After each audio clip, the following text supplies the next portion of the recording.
I'm known for spamming people. Was it between every question? Do you agree? Good.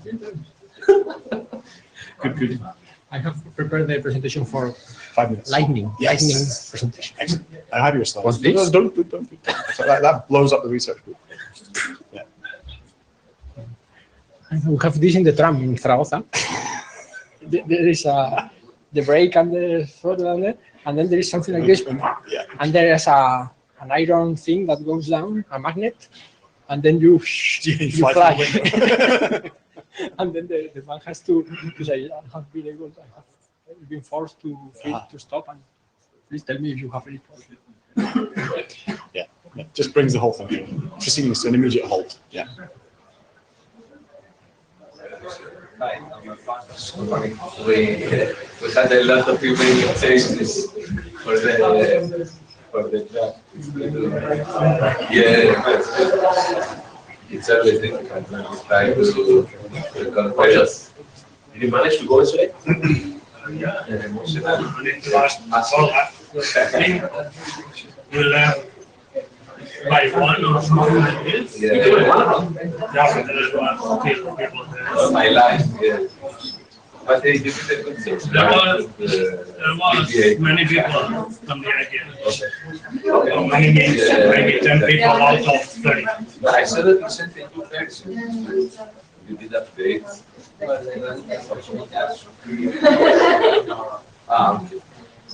Okay. Edit.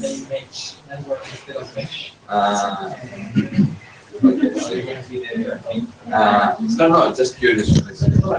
So this is the Gaia Research Group meeting. We'll get started in a minute or two. We'll just wait for folks to filter in from lunch.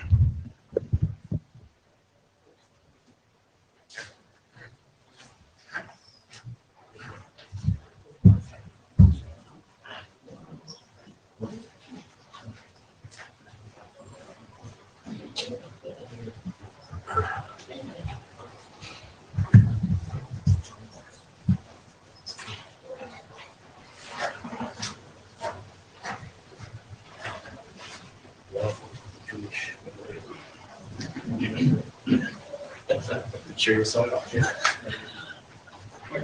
Already. And I planned it yesterday. Today I found this. It's not that but maybe you can see something more different. Let's do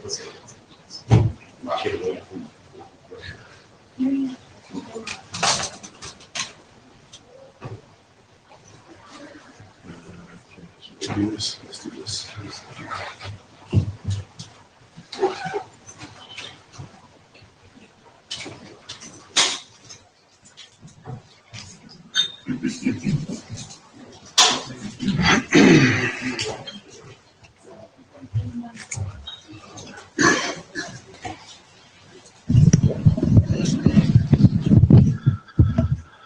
Okay, welcome everybody. This is the Global Access to the Internet for All Research Group meeting, the Gaia Research Group. My name is Matt Ford. I work for the Internet Society. This is my co-chair, Arjuna, and he's with Cambridge University. Before we get into agenda bashing, I'll bring your attention to the IPR policy for the Internet Research Task Force. If you haven't read this, please do. It's easily, you can easily find this text if you go to the IETF website or the IRTF website. You should know this before you make any contribution to the research group. That's our agenda for today. We'll go through some administrivia. Then we've got Niels and Shane, who are going to be talking about refugee hotspot, Haniotis, talk about the dual role of community networks, Zheng Kao talking about FreeSurf, Roger from Griefy talking about sustainability in Griefy.net, and then Jose Saldana, who will give a kind of a lightning talk on some recent work he's been doing. And then hopefully we'll still have some time at the end for a bit of an open discussion around people's ideas for future sort of collaborative projects that the Gaia Research Group could take on topics that aren't being addressed or other projects that people want to bring to the group's attention. Any comments on that agenda? Anything anybody wants to add? Okay. So I wanted to put the charter for the research group up so you can have this in your mind for the open discussion at the end. I've obviously kind of condensed this text quite a lot to get it to all fit on one slide, but essentially these are the main, this is the main rationale for the research group. So we want to create increased visibility among the wider community of the kind of research projects that are going on related to making internet access available around the globe. We want to better understand the costs of delivering internet access and how we can reduce those. And we have this rather ambitious sort of stretch goal of a 10x reduction in access costs. We want to report on deployment experiences to better understand what technologies and protocols people are using, what works, what doesn't work, and what are some of the challenges that people have run into and how have they overcome those. And in the very sort of long term, we're also hopeful that we might identify some protocol work that can be input into the IETF and be more widely disseminated and adopted. So that's our charter. Please have that in mind for the, once we've gone through our presentations, and we can maybe talk about this and what more we could be doing to deliver on it. In terms of what we have been delivering on, this is research group status as of around now. So we have about 370 subscribers to the mailing list. I'm pleased to report that that number keeps changing on about a daily basis. So people can continue to subscribe to the list, and there's obviously continues to be interest in this area. Lars always puts up a slide at the plenary where he classes research groups into active, sort of not very active, or inactive. And pleased to say that Gaia has so far been consistently classed active for what it's worth. I'd love a cookie actually, and a cup of coffee if anybody can get me one. I wanted to draw your attention to the fact that we have very recently completed our first document. Thanks very much to Jose Saldana, who's sitting here in the front.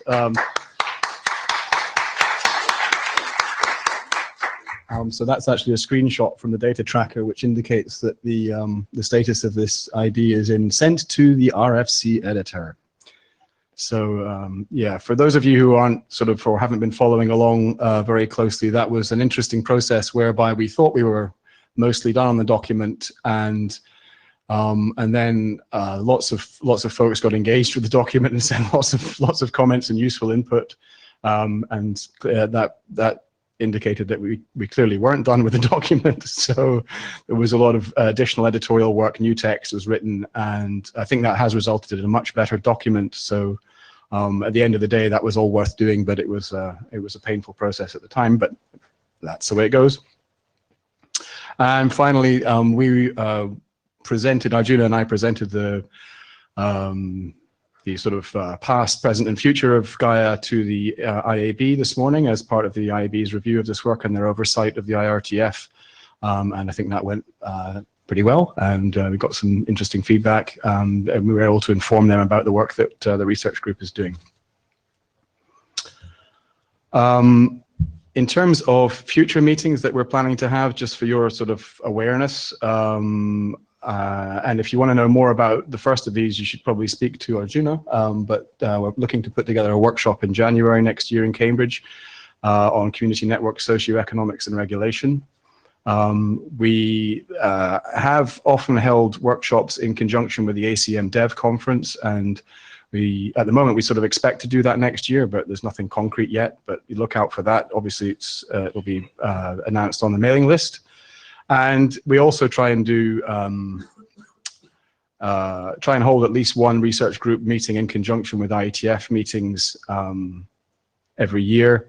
We met at the Prague IETF last summer. We're meeting here now, obviously, and so we intend to try and do that next year. But again, don't have a concrete date to report yet. But again, watch the mailing list for that.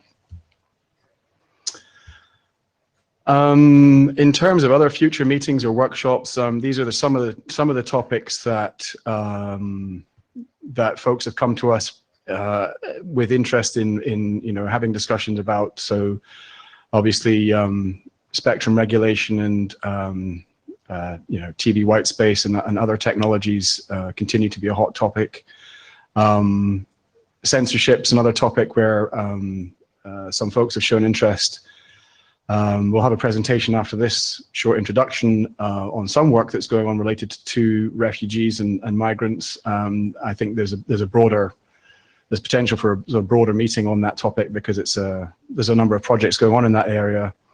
And I know that Arjuna's been doing some work with the Internet Society, looking at building out IXPs and using IXPs to help better extend the internet to different regions around the world. So again, that might be something you think about when we come back to a sort of open discussion at the end. What are some of the other topics people are interested in, or are you interested in any of these topics, and can we build enough interest to actually maybe have a workshop on them? Okay, that's my last slide. I think those are pointers to where you can get more information about the research group. If you're not on the mailing list, then follow that link at the bottom of the slide and subscribe.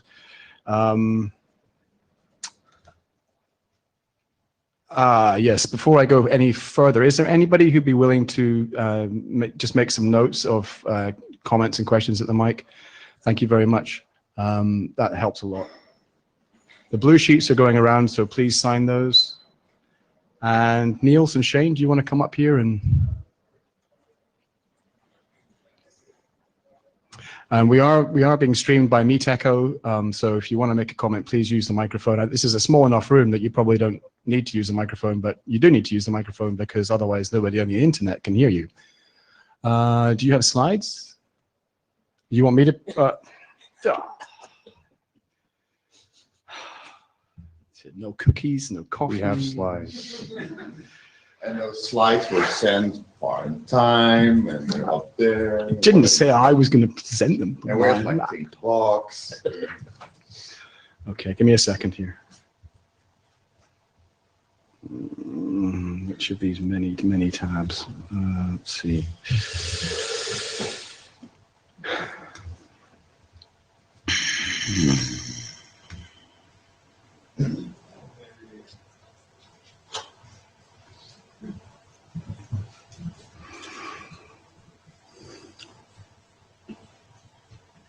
Matt, you also got this working? That's on you.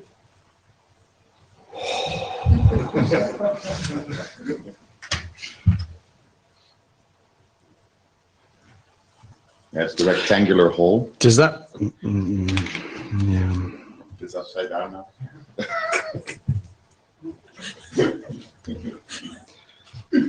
Okay.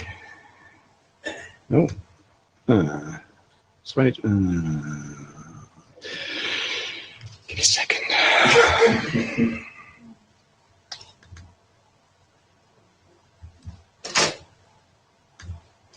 What is the shortcut for full screen?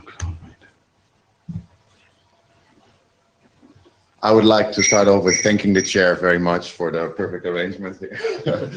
Hi, I'm Niels ten Hoover. I am with an organization called Article 19, but this project we did under the Internet Society Netherlands chapter, and I'm presenting here together with Shane Kerr. We're talking today a bit about a project we did, which is the Refugee Hotspot project. And the concept of the project was the people and the internet should be free, which we did together with a lot of organizations. First and foremost, in discussion with the people who needed the access most, and we did in collaboration with other hacker groups to test the technology, make it better, and get it running code. So first, about migrants, refugees, and the wording. The wording is really quite sensitive, and the definitions are also often not clear. We have the UN Convention on the Status of Refugees, which then really got enacted in the UN protocol relating to the status of refugees. But there are also other legal standards that apply, such as the EU Charter of Fundamental Rights.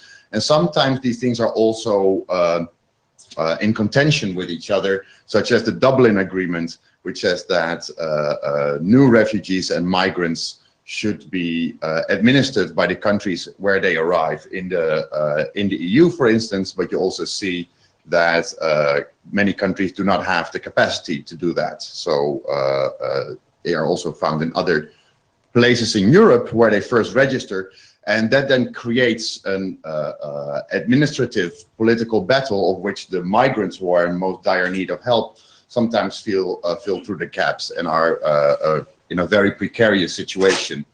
And this is exactly the problem, is that many of these refugees and migrants end up in a state of exception, which leaves people in limbo.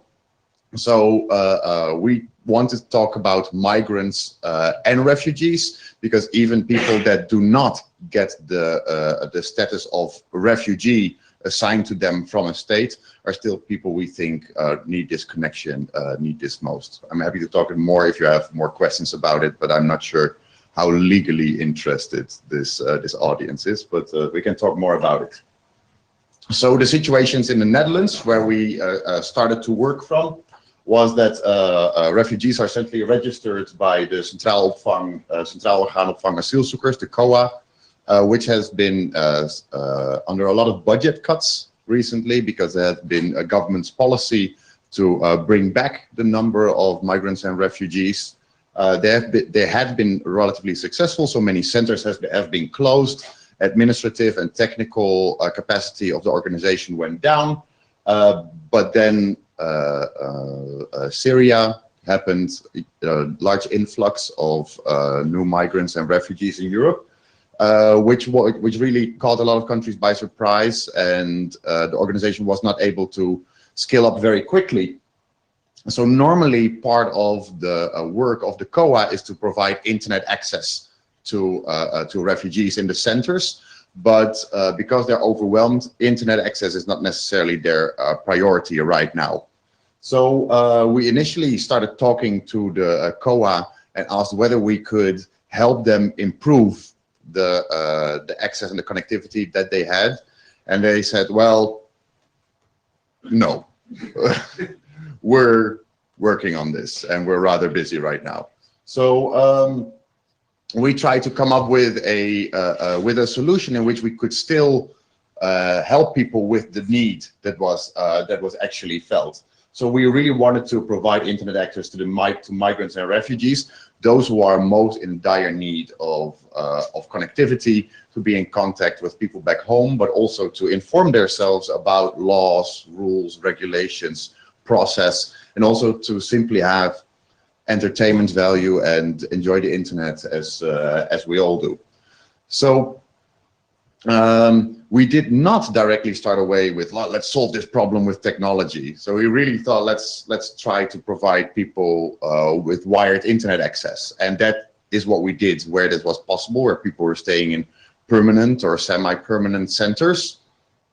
But there were other situations where people were in much less permanent situations, where people were forced to stay in tents, where people were in squats that were regularly evicted and traveling from place to place, which made their situation even more precarious. So we wanted to provide these people with wireless internet access.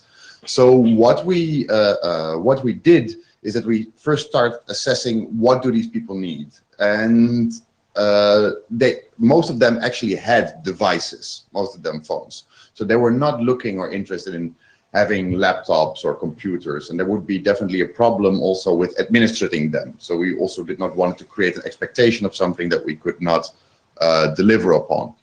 But what was really needed was internet connectivity for these mobile places. So how do we solve that? A hackathon. So we got together with some migrants, and we bought some technology to assess what was there on the market, because there are of course already devices that translate 4G to Wi-Fi, but we had some other requirements that we wanted to live up to. It needed to be portable and sturdy in case of an eviction or demonstration, or it should try to respect privacy as much as possible. The bandwidth should be shareable between the people that connect to the device. Of course, you'd like to make things secure, but you cannot do everything on a router. So we also wanted to make real clear expectations of what can be expected about this access point. So we also needed to communicate something to ensure that there was informed consent. So we want a landing page or an information page. We have been talking about running services on the device itself. And we had many ideas for that, documentations, a pin board, etc. But there we got rather quickly in the discussion, why do it on the device and not on the internet? And maybe also let's first see what works and then go from there instead of trying to build a whole Luna Park into a Raspberry Pi. So what we also wanted was the ability for remote administration, so that if something was wrong, it could be administered from a distance and not need to set up meetings. And it needed to be, of course, reasonably priced. So the preliminary findings were that there was no existing cheap hardware that can also do rate limiting and provide us with a landing page. There is a product which is pretty nice. It's a Net8 kit, which allows for automatic routing over Tor and VPN. There's really nice security features, but the specs were too low to connect many people to that. There were many memory issues. OpenWRT, and this is where people are probably going to disagree, it looked a bit like a pain, and we just wanted to go with Debian because that's where we feel at home. Julius Probacek, I disagree. We would like to be educated. So we would like to feel at home in OpenWRT too. So, and there were the Raspberry Pis. Do you want to take over? Shall I just take us through this? I think it's okay. Well, go ahead. So, of course, it took way longer than expected. 3G, 4G dongles really have weird specs that are, of course, not documented. So it took a lot of Googling to get stuff to work. And then it wasn't working for a long time. And then we found out that 3D dongles need an external power source. And from the moment that we understood that, we got things working relatively better. And then we were always working with the Raspberry Pi 2 with an external Wi-Fi antenna. And then the Raspberry Pi 3 came out with its internal antenna, which made things much easier, much more energy efficient, less voodoo drivers. So that was really nice. That was a big win. So that's when we made the first refugee hotspot landing page, which was also a bit of a nerdy joke, which no one would probably get. So then there was someone who was as nice to create a better one, someone that was clearly capable of doing something that looks better. That was not us. And we also have designed our website, and we still need to put it online. The future. Sure. So we have a working prototype. It's actually in the hands of some of the migrants right now, our alpha testers, beta testers. We have a one working there in the corner. So if you look on your Wi-Fi, you can actually connect to the hotspot now. We got a local 4G SIM, so it works. What we've done, though, we have everything documented, but we really built these by hand. We have a script which helps customize it. We want to finish that work so that if you want to, you can, it's all on GitHub, it's all publicly available. You'll be able to download it and then easily customize it with your own SSIDs. Right now we use a OpenVPN tunnel. That's not required, but we thought it was handy.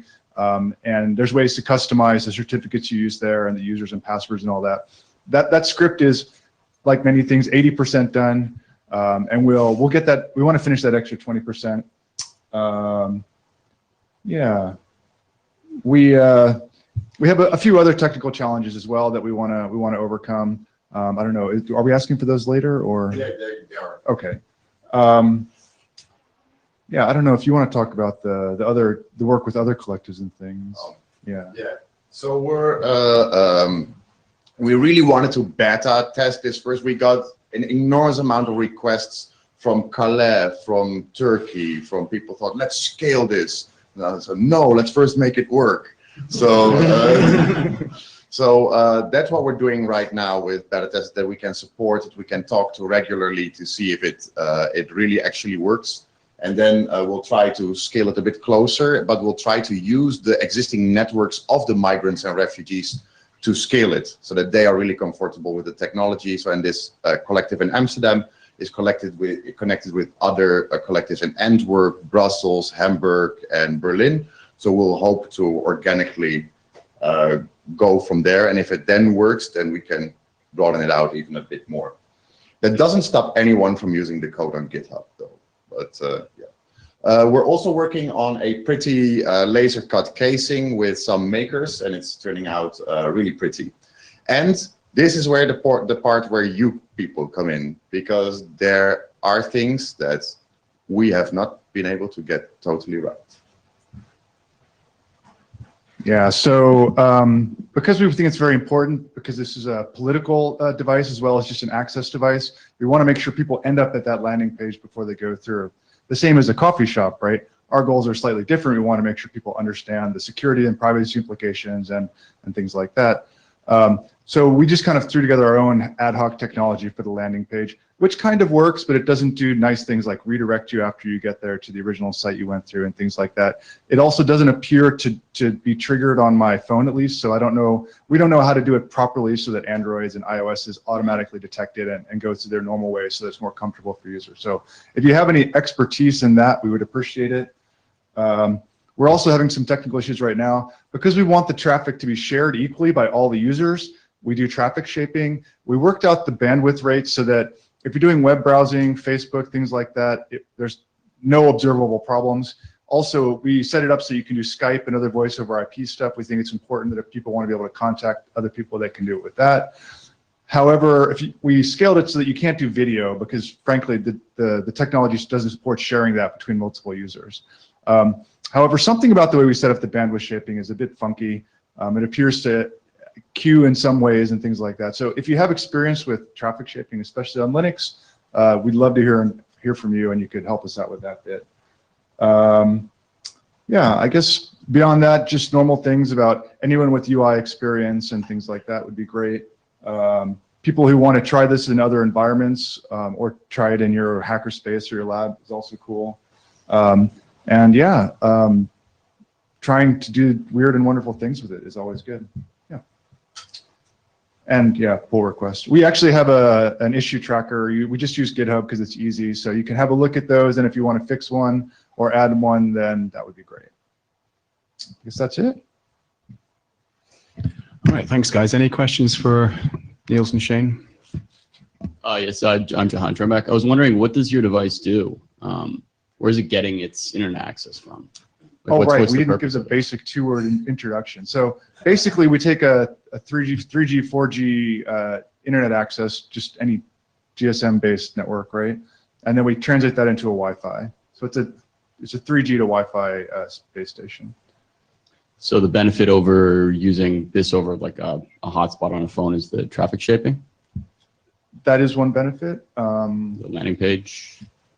And so the problem why people with the device are not connected to the internet is because people do not have the financial means to pay for the data. So by this way, we can serve a community instead of handing out SIMs to a lot of individuals. I see. So how many of these hotspots have you? Oh, sorry. So how many of these hotspots have you put in any of these camps? I mean, so there are. So we're now one is in the wild. Second, next week we have we managed to scrape together some funding, so we have enough hardware for 10. And with the website, people will be able to buy it and also like buy one, give one. And but we have not been looking at bigger funding proposals because again, testing, see what's reasonable and see what the community actually needs. Because there are a lot of ideas about adding extra services and possibilities. We could do a bigger battery, smaller battery, waterproof casing, but it's really see what people are interested in, what works to see which direction we'll take it. Julius Krabacek. So first I wanted to say that there is one thing that I'm very impressed with. You're doing something very right, which is checking what your users need rather than getting away and hacking all sorts of wonderful things that don't fit the user expectations. So you, on the other hand, so OpenWRT is an absolute pain to set up. That is something we agree, and absolutely impossible to debug when something goes wrong. On the other hand, it's done by people who are focused on particular problems, who are good specialists, and when things work, it does most of the time everything you need out of the box. Okay, so there are quite a few OpenWRT people here this week. It's a pity we didn't meet earlier. There are quite a few of the rate limiting people around who will probably tell you that what you're trying to do is very difficult, and the slogan that this particular community, of which I'm not a member, uses is Wi-Fi sucks. That's the main problem they're having while trying to do rate limiting. So those are difficult problems. You do want to speak to people who have spent the last 10 years of their lives looking at that, rather than trying to learn everything they know on your own. So perhaps we can meet in bits and bytes and discuss that, because those are difficult problems. Another thing that you raise is that you prefer the Raspberry Pi style hardware than router hardware, rightly so, and that's something that will need to be tackled at some point, which is, can we achieve the same elegance and the same ease of use and the same brilliant documentation, I'm sarcastic here, as OpenWRT on a generic Debian board. So all of those are things, there is a community that is interested in working on all of that. Thank you. Roger Bach, related to Julius and also related to Berlin, are you, what is the degree of coordination with Freifunk people? Because as far as I know, they are also working with refugees and providing internet access to them. And then also related to community networks, when you say that you are using a Raspberry Pi, for me it was a bit shocking. There's a lot of projects built on top of OpenWRT that do not only offer hotspot and so on, they also mesh out of the box, IPv6, compiling, everything. So 2 questions: the degree of coordination with other groups working on with refugees, and secondly, the sort of research you did before you make a technological decision. So when it comes to the coordination with other groups, we have tried to coordinate with all possible groups in Amsterdam. That was because that was our first aim. And if we're going to go beyond that, we are in contact with the refugee collectives, but we should indeed also be in contact with the people providing them connectivity as well. And yeah, Freifunk is definitely high on my radar and high on my priority list, and also a lot of stuff I want to learn there. So most definitely. And then when it comes to, you want to say maybe something about that? Yeah, so we didn't, I confess we didn't do a thorough months-long review of all possible hardware options. But also a lot of the things that you mentioned, which are interesting, are basically out of scope for our minimum viable product, say. Mesh networking is really cool, but that's not something we cared about, and yeah. And I feel very guilty. I probably shouldn't say this that we don't have V6 set up for the device and things like that. But, soon, coming soon, yes. The DNS is working. The DNS, we do DNSSEC, so at least I have that to stand by. So. My name is Don Hollander from. You're going to need to use the mic more than that, I think. My name is Don Hollander from New Zealand, and just raised. There's a group there called the 2020 Communications Trust, and their website is 2020.org.nz.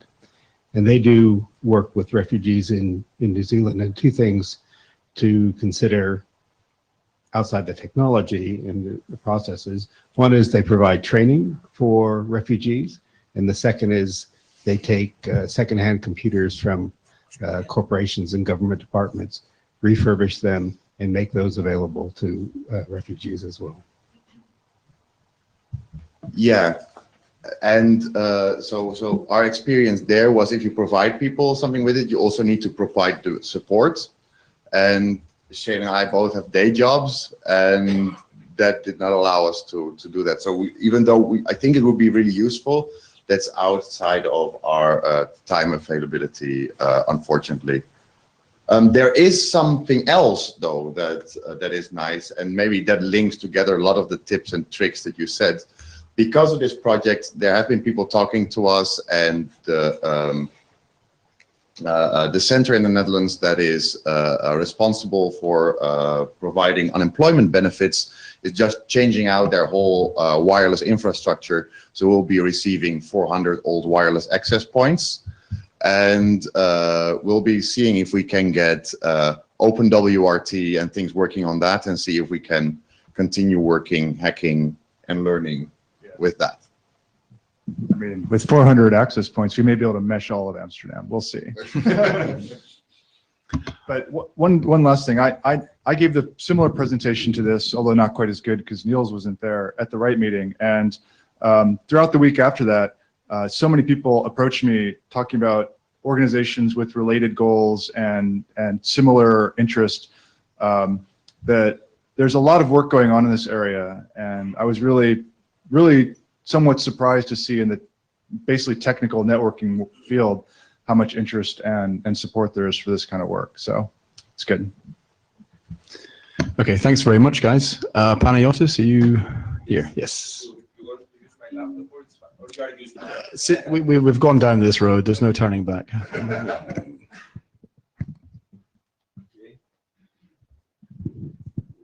Sorry. Yes. Can I take the microphone? I feel a little. Yeah, take it off the stand. You hear me? Yes.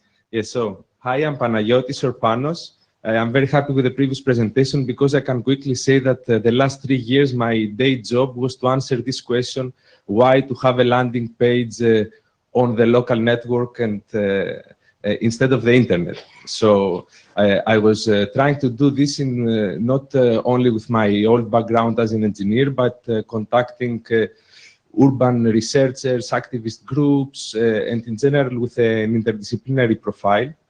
And I am happy that since the beginning of these years, I will be doing this in the context of 2 projects, Net Commons, which focus on big community networks like Wi-Fi and Freifunk, and asks this question: what type of local services are meaningful to implement inside these networks? And the other project called Mazi, which means together in Greece, which goes on the other side of the spectrum and focuses on very small local networks like the one presented, and tries again to create interesting applications and tools together with communities. So in general, I'm some sort of an outsider in this community. I was very sparsely following the Gaia mailing list until this thread erupted regarding the draft, and the question of motivations appeared. And this is how I started, and I tried to mediate somehow between the newcomers, the activists that didn't like how the draft looked like, etc. And I built on my previous background. Some almost 10 years ago, I started working on this idea. I was a researcher, expert in incentives for peer-to-peer system, and I was asked to create tools for to encourage people to build local mesh networks in neighborhoods. And I was somehow abandoning my economics narrative and starting proposing to build the communities, to build local communities in the neighborhood, which motivate people to build the networks. But very soon I realized that there are no communities in neighborhoods. I had this romantic image of neighbors talking and liking to talk, and actually none of this happened. And this brought me to meet some urban planners from USC in California who actually had the opposite problem. They tried to build communities in neighborhood, and at that time Facebook was advertising itself as help you connecting with people far. And we thought of the idea of nethood, the local network that being local will help you interact with those that are already there, and maybe you don't have as many common interests as those that are far. And after many years doing this as a parallel activity with our, let's say, day jobs, today we founded Nethood, is a non-profit organization in Zurich that beyond networking focuses on other type of local self-organized activities in local places from food to cooperative housing, caressing, etc. If you are interested, you can check. But today I came to talk for our initial activity that was about what we call also do-it-yourself networking. And it's interesting to think always that all community networks and local networks are not the same. We have very big networks like Wi-Fi, medium networks like the Red Hook in Brooklyn, very small networks like the one presented before that some years ago started.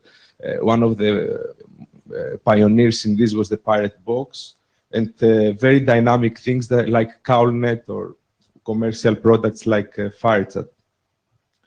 And going on the one side of the spectrum, Wi-Fi is a huge network that most people conceive as a big infrastructure and for them as an affordable and equitable way to access the internet. But there are other examples like Red Hook Wi-Fi, which was started some sort of the bottom up. A master student from the Parsons School of Design liked the idea of local networks. Actually, we were in contact at that time, and he tried to build a local network that really addresses some needs of the local people.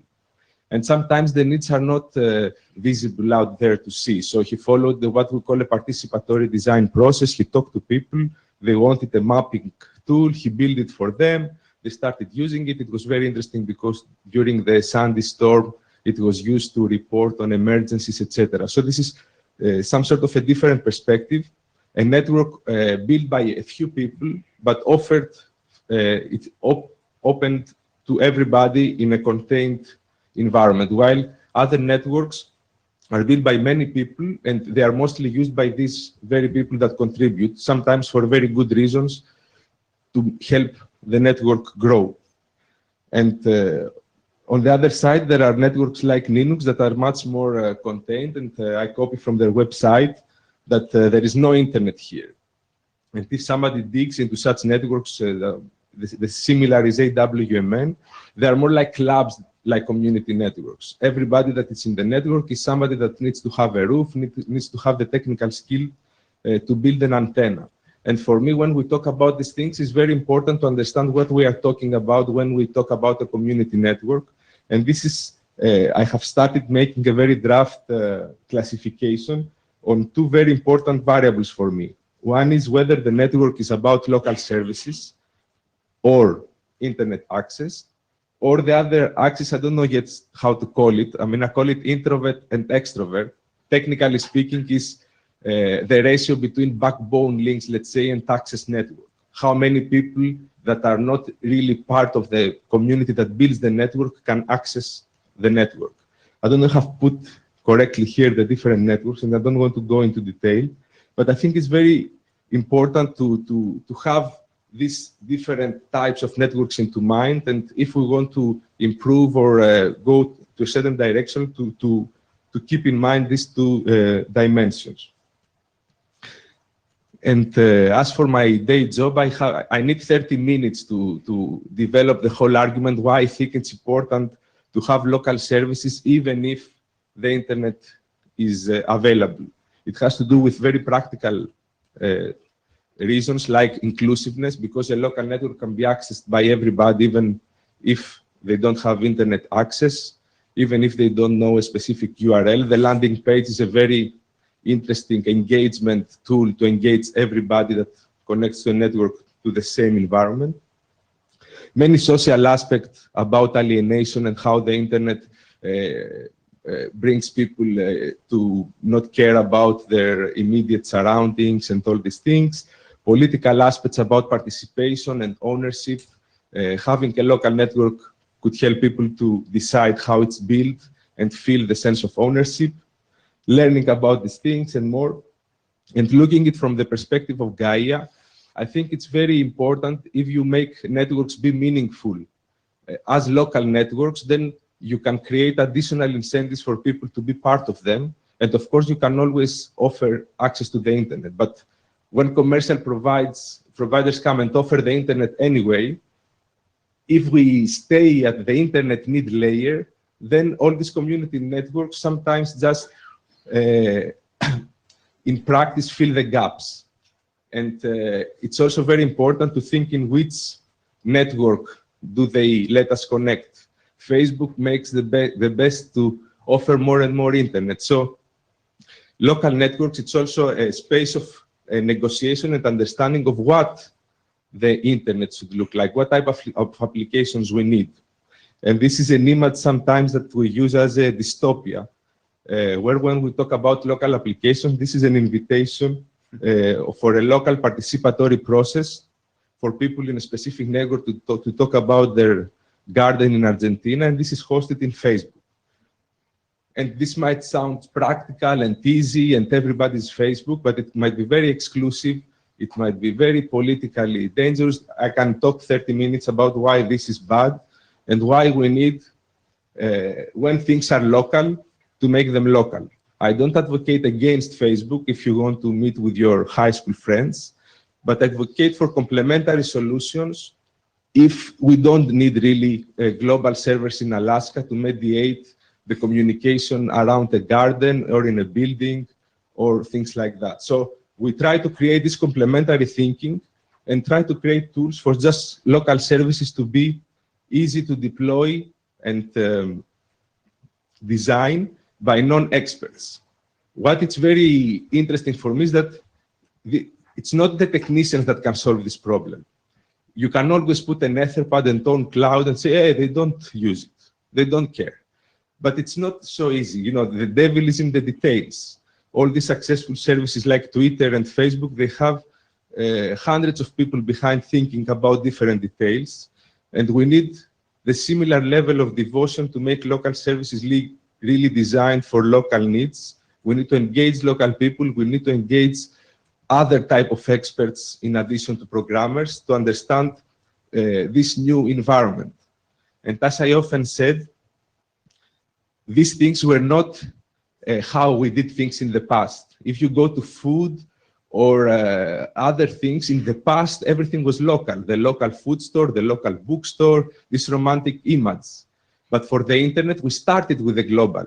And the idea of some local customized services, it's something from the future. So people have not even imagined the possibility for such things. And as that we understand the technical feasibility, we need to communicate with them and try to build things that would move us ahead in terms of locality and appropriation and all these things.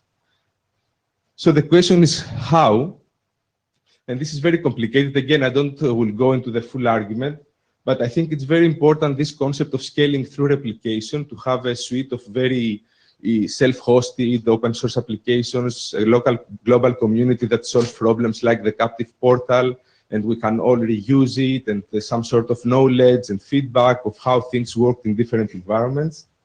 I said about the experts, there are many important social, economic, legal, and political issues that, again, it's not the technical community that has the expertise to solve, but we need to bring in the discussion and find the right language to engage also other disciplines.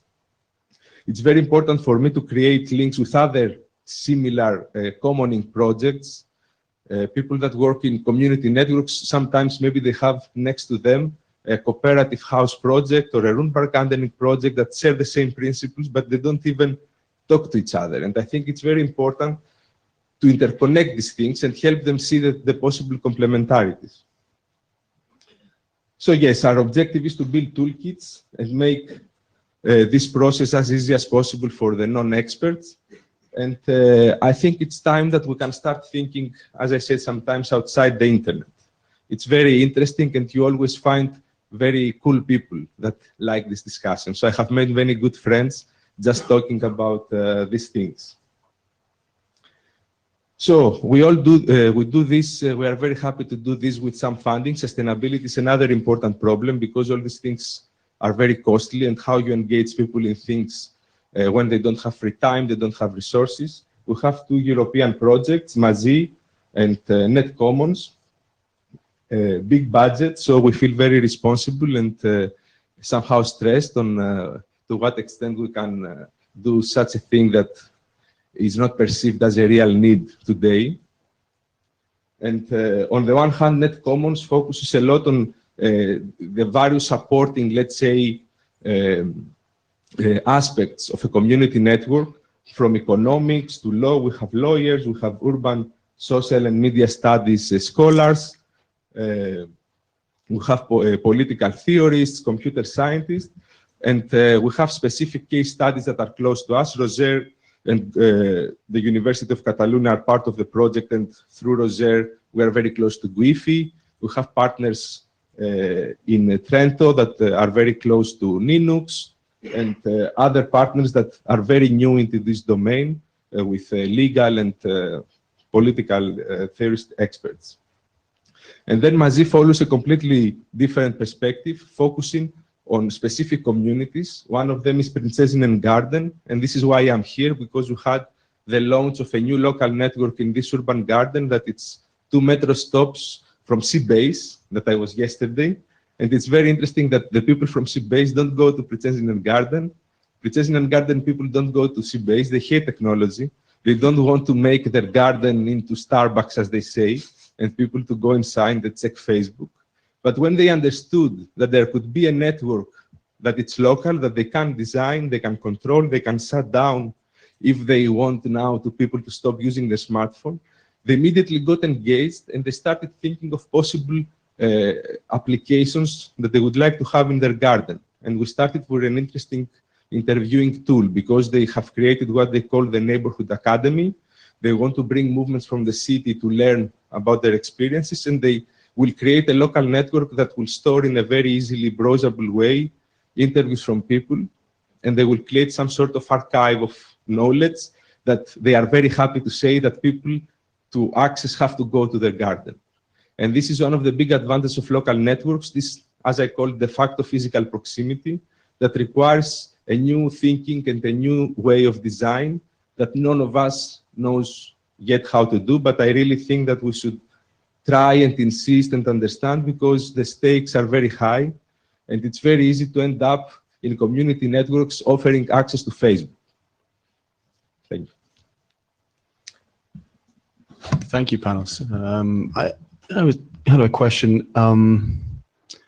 As you were presenting that, I was thinking, well, one of the obvious obstacles to having a local network is, as a user, I would actually have to physically connect to that network, right? If I'm on my smartphone or whatever, I'm typically connected to my, cellular carrier or some Wi-Fi, and then I have to think, okay, I want to use this local service, so I have to change to that network. So I was thinking, okay, that's kind of a barrier to usability. But then you started talking about this garden, and I thought, wow, so I have to physically go over to the garden. Okay, so obviously barriers to usability aren't. But I mean, so have you done much thinking or work on that? I mean, are there ways to make those simple technical hurdles more seamless, or is what you're saying that's sort of the point? You actually want users to have this cognitive interruption and think about what they're doing. An easy way to address this is to make local access networks that also give access to the internet. And it always depends on the situation. I mean, you can have a free Wi-Fi that people can connect and use free internet, but through a landing page or through the branding of a universal local address that wherever you go, you could type here.local, I don't know what, and people can access. And the right stimulations, you could have posters, you could have real people. Local networks are interesting because they are tangible, and you can complement them with people, with posters, with visual cues, and all these things. And the big advantage is that nobody has to subscribe to them beforehand, because it's a decision of the moment whether you connect or not. And if the motivation, the stimulation is strong enough, in principle, everybody to connect to a local network, even if they don't have an account to, I don't know, Foursquare was some time ago and things like that. I didn't mention the privacy issues of doing location-based services with global servers. I mean, it depends very much on context. What you cannot avoid, if everybody has a 3G connection and they are bored to shift to Wi-Fi, these people you cannot bring back because they are already far into the internet. Only with physical stimulation and doing things that are really meaningful and interesting. I don't know if I answered your... Absolutely, yeah, thanks. Hi, my name is Al. I'm from Gifinet. I'm volunteer for more than 12 years. with administrating servers for local services for people. Could you put again the slide about extrovert and introvert and this one? I want to ask you if it's based on some social study that I can check it in some place, or it's just a general idea about this. I shifted network? fast because I'm not sure if I put correct the different. I would like to make it accurate. If you can help me. I mean, the idea, for example, Sarantapor is a network in Greece, and it's literally a big access network, and everybody can connect to it. The backbone is just to bring internet to every village, and it's open to everyone. And on the other extreme, AWMN is a network that you have to buy an antenna to be part of. And for example, Wi-Fi they corrected me that they are not internet providers, but I put it up there to the internet access because it's how people perceive it. Yeah, it's because it's famous for that, maybe. Exactly. Yeah, but you said in the other slide, we have more than 32,000 nodes, so we are the biggest of the world. So all the rest, if you are adding all the rest, there's not. We can make a graph only for Wi-Fi, actually. So Wi-Fi.net, we are there and there and there. Exactly, and, exactly. No. So it's for that. I was asking about if you have some data related to this, because I'm taking all data about all the Wi-Fi community networks that I can know about that, because I'm traveling in other places around the world to see what people are doing with that. So most of them, I have knowledge about that, but some other no. So do you have some? No, I would love if you could help me. Okay. I mean, if we can build together a map about Wi-Fi with the different areas, I would be extremely happy. To make the point, actually, I mean, all these classifications make sense just to make a point for people to understand. And if you put the right data, of course, it makes more sense. Yes. Okay, we can talk. Yes, thank you. Hi, I'm Joe Mazurko from LibreMesh, and actually, what you said, that sometimes it happens that we build community networks and they became a medium to access Facebook, and it's right what we don't want to happen. So what we are looking for is a set of applications that take advantage of the local network of the neighborhood society, and what we have found is a big empty space. Because actually, it seems to us that company doesn't have much interest in that. And so we were talking about to generalize the scope of development of LibreMesh with our proposal was to call it LibreStack, and to fill that gap. And I would be interested in if we can collaborate with your organization, of course. Just to make a comment that I forgot, because you mentioned also needs, and this is what I face always. You know, if people don't need it, why do you insist? And sometimes I answer that people are weak.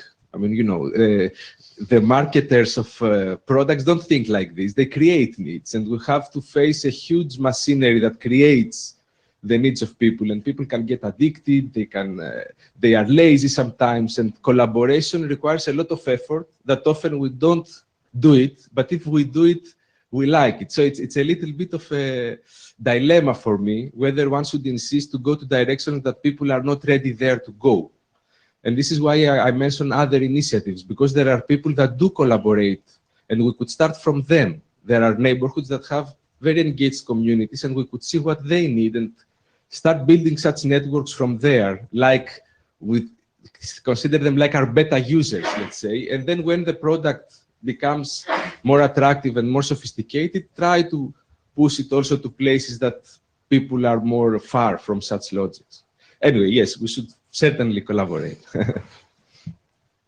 Julius Krobacek, I've probably misunderstood what you were saying at the end, but at the end when you were mentioning the garden, you said that they became much more open to having people come in from outside when they realized they could control their network and prevent people from accessing Facebook.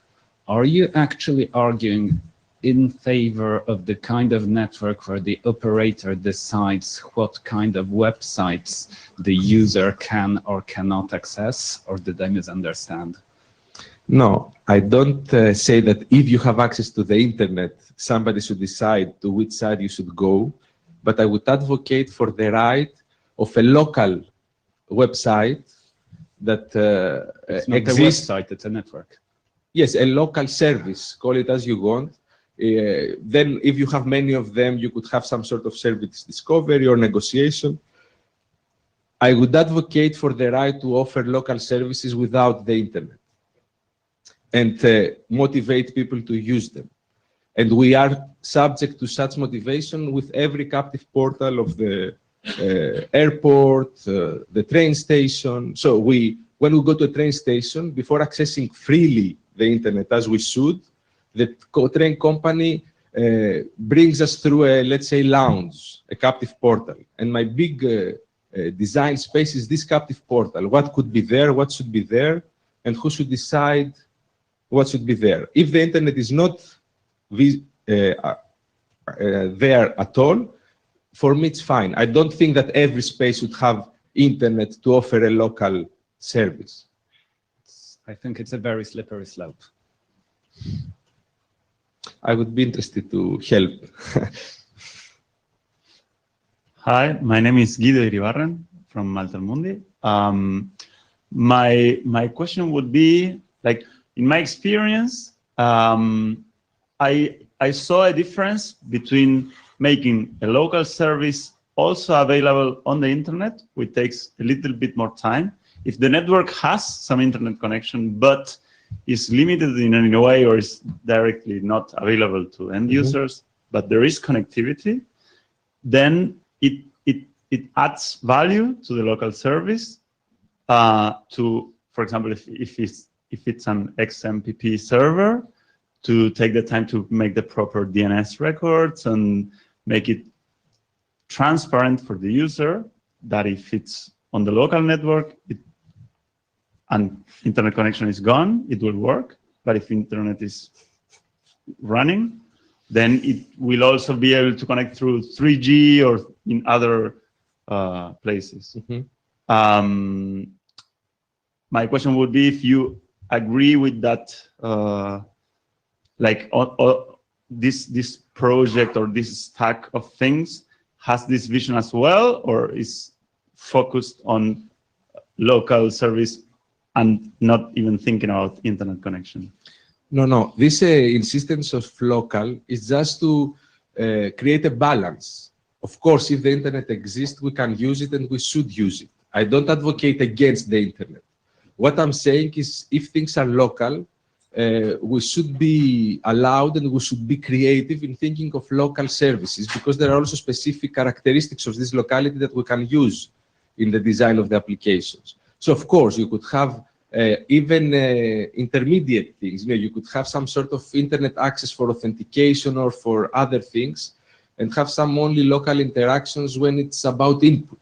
I mean, you can do a network that allows people to offer input only when they are there, but all the output is available online. I mean, you could have maps that could show the different local networks, what's going on, different levels of visualizations of, yes, we are open to all combinations. We just start from this extreme stance to make a case and to make people realize that they can have a local network and they can do whatever they want with it or not. I don't know.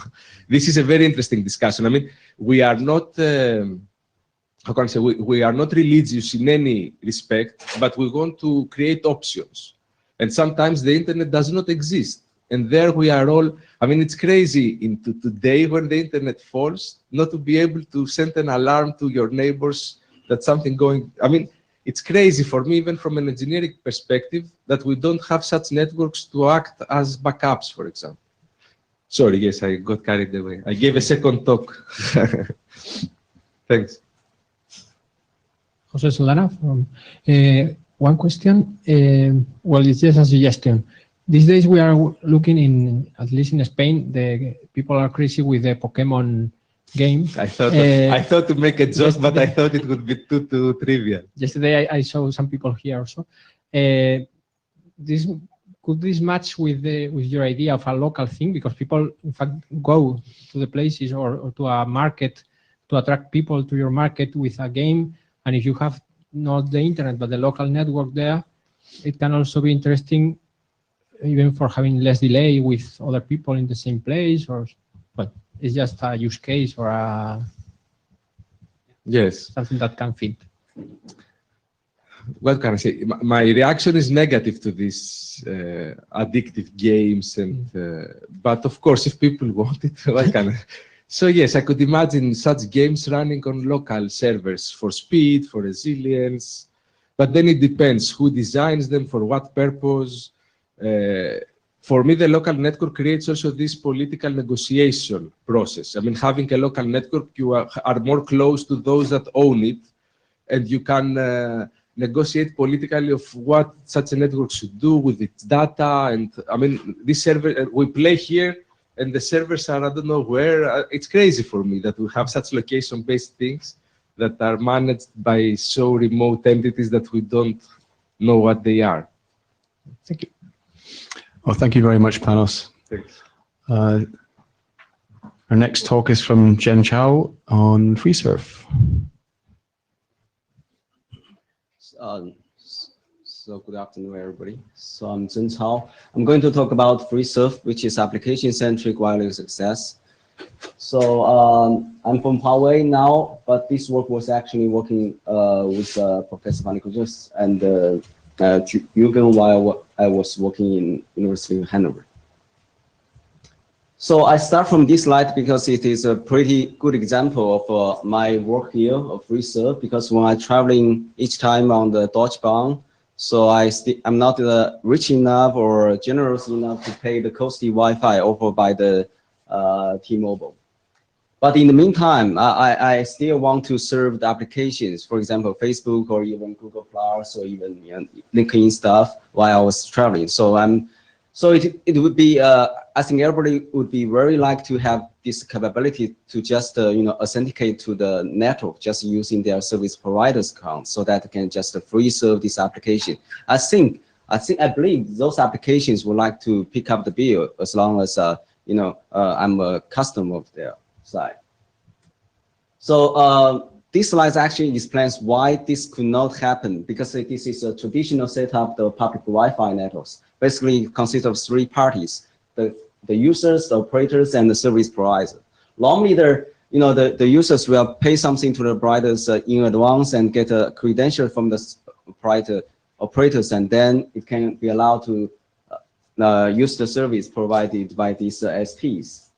So, but in this setup, I'd say that nobody is very happy, because from the user side, the satisfaction is still very low, because normally people are very reluctant to pay anything to this public Wi-Fi. So as a consequence, this public Wi-Fi has turned out to have a very low utilization level. That was reported by some operators in the North American, which supports that there's only one connection per user per month, and also only 10% of the users are really active on this public Wi-Fi. So the network is really underutilized, even though the operators spend a lot of money building the infrastructure. Also for the service provider, I don't think they're very happy, because the inability to connect their users to the network, to their service ubiquitously. So for example, for the Amazon case, I think Amazon, because Amazon's income will be highly dependent on users' connection time. So they have a good incentives to provide a way for their users to be always connected, and they would be willing to pay that on behalf of their users. So that's actually the application-centric wireless access in our region. So basically, we provide a way for the service providers to authenticate their users using their service provider's account. For example, when I was on the Wi-Fi, I just using my Amazon's account to authenticate, to establish connection to my service provider, and then I can get access only to the service provider's domain, right? So after all, thinks that from the billing part, the service provider is supposed to be accountable for their customer success, and so that their users are left to free serve. So actually, it's not free because the operators, the service provider, is paying on behalf of their users. So this is majorly there are two parts here. So first one is the free serve authentication, how to establish authentication using a service provider's account, and second one is how to do the access control according to the service provider's domain. So I will describe the authentication part. So, but in the paper, in the work we are doing right now, we assume that it's a WPA2 networks, basically EAP is used. So first of all, the users get a EAP identity request from their access point, and upon receiving this request, the user will send its service provider's account in the EAP identity response to the access point, and then here, so we actually using a configure way to have the authentication flow forwarding features on the access point, so that by performing a lookup into these authentication forwarding tables, this authentication request will be forwarded within a radius tunnel to the service provider's AAA. In this case, it's Amazon's AAA. And after the initial AAA routing is finished, so that they can finish the EAP mutual authentication between the user and the service provider's authentication server. So yes, so far so good. We have the authentication so that users can just using the service provider's account to authenticate to service provider's domain. So the other part of the work is that we can also have the access control on the access network, so that only the authentication users can only access the service provider's domain. So that's why how we do it. After authentication, we want to keep these features. So the flows towards this service provider domain is allowed, but the flows towards outside the service provider domain is not allowed. But this can be configurable, because if for some big guys, they can just allow all the full internet access for their users, as long as they can pick up the bill on behalf of them, right? So, but we envision that there may be some problem, because after some investigation, I will show next slide the table. I mean, the policy access control table may be a spark, and then the lookup efficiency in enforcing this access control policy will be sometimes costly. And also regarding because the servers are normally the CDN enabled and multi-homing and cloudified everywhere in the world. So that's what. So to study this, we actually do some crawl of the HTTP archive data over the. Actually, that's a nice project, HTTP archive project, with a lot of information about HTTP information. So we have to crawl the data. It shows that actually the CDF, the number of TCP connections per website, per web page, is like 30% of them actually need more than 40 TCP connections.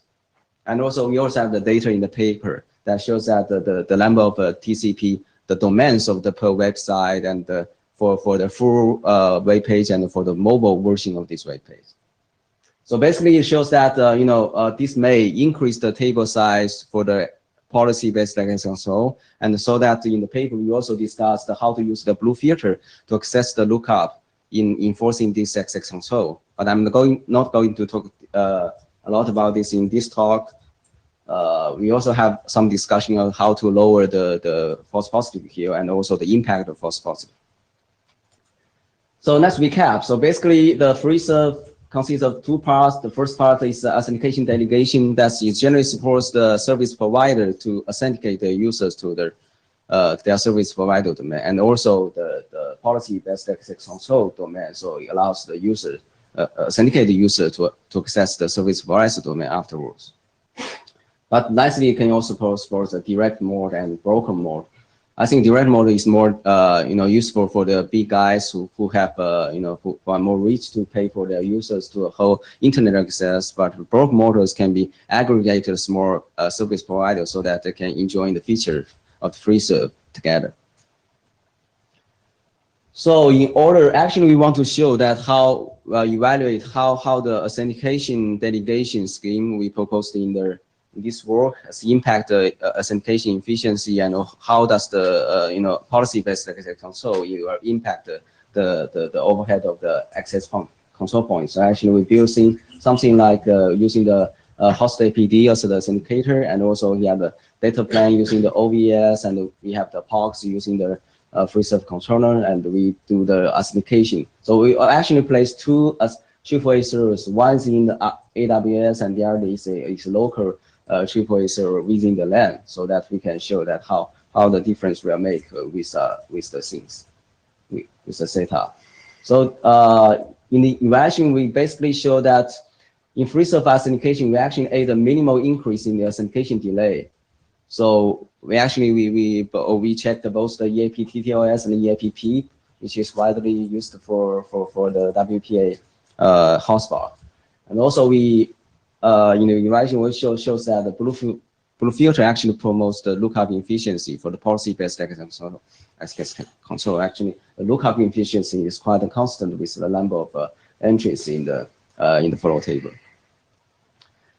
So that's related work. There are a bunch of related work, and for example, famous one, phone, Facebook Wi-Fi, and Open Wi-Fi. Both of these three are basically the only support the landing page Wi-Fi. So they are not.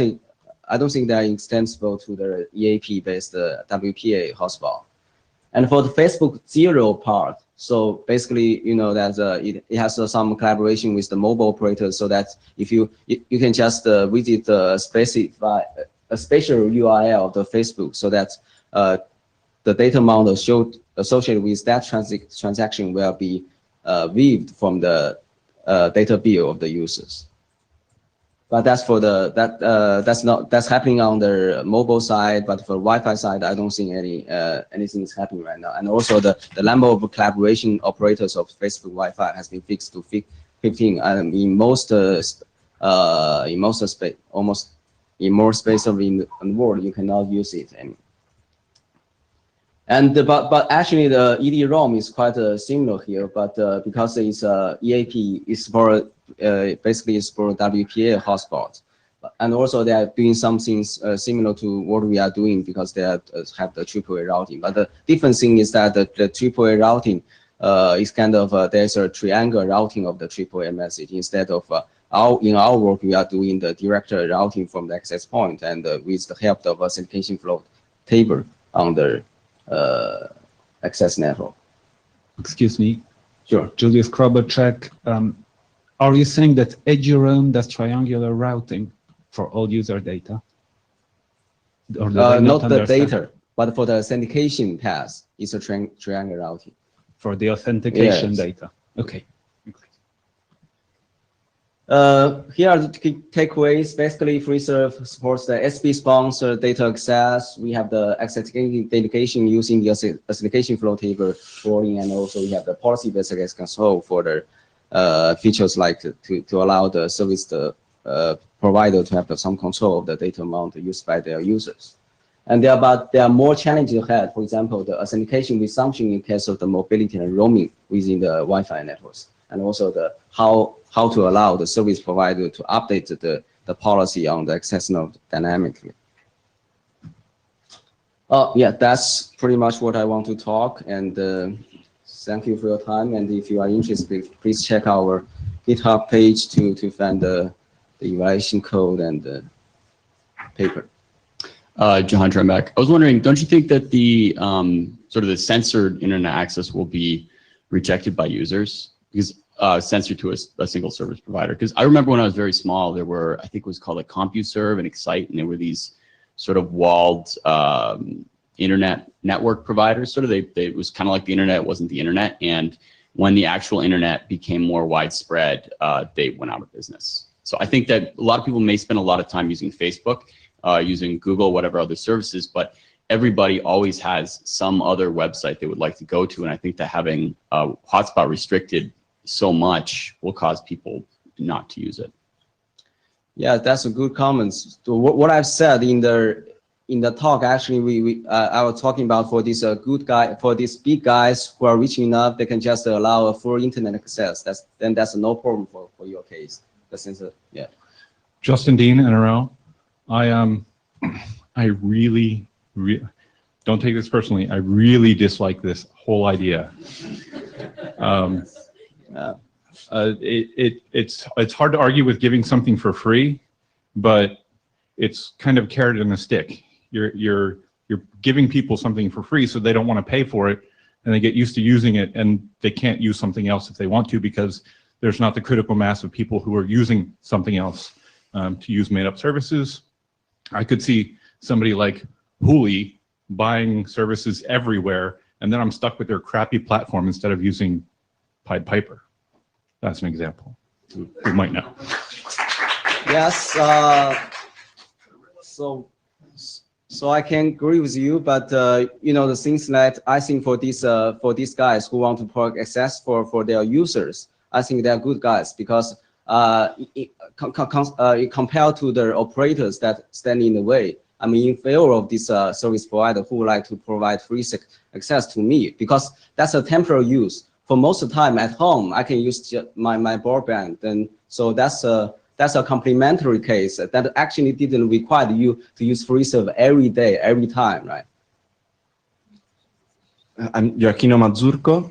I would say I feel offended by the naming of the project because free service, it doesn't have nothing to do with freedom, and in my opinion, nothing to do with global internet access for all. And